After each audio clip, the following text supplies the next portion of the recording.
ज्ञान कुंड के पानी है सत के करे छत्तीसगढ़ मां खंबा गड़ा दी गाँव गाँव होके अंजोर। छत्तीसगढ़ मां खंबा गड़ा दी गाँव गाँव होके अंजोर। छत्तीसगढ़ में खंबा गड़ा दिए गाँव गाँव हो गया छत्तीसगढ़ में खंबा गड़ा दिए गाँव गाँव हो गया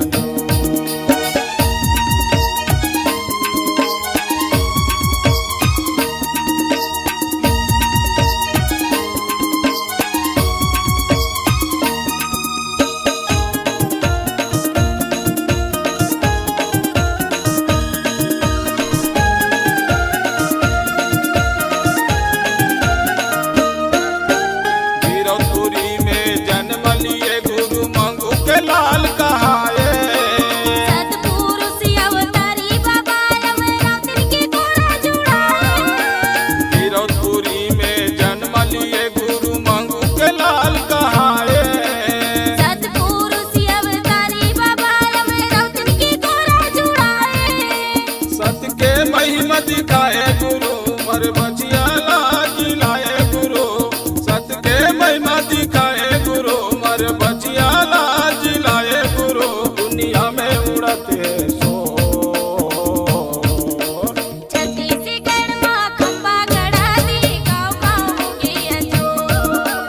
छत्तीसगढ़ मां खंबा गड़ा दी गाँव गाँव होके अंजोर। छत्तीसगढ़ में खंबा गड़ा दिए गाँव गाँव हो गया छत्तीसगढ़ में खंबा गड़ा दिए गाँव गाँव हो गया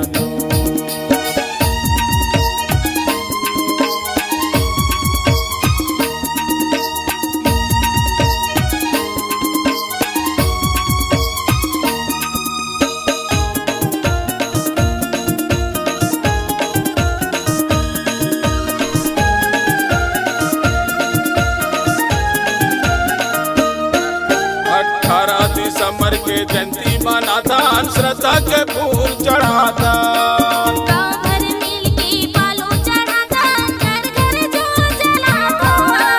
18 दिसंबर के जयंती मनाता श्रद्धा के फूल चढ़ाता गाँव भर मिल के बालू चढ़ाता घर घर जो जलाता।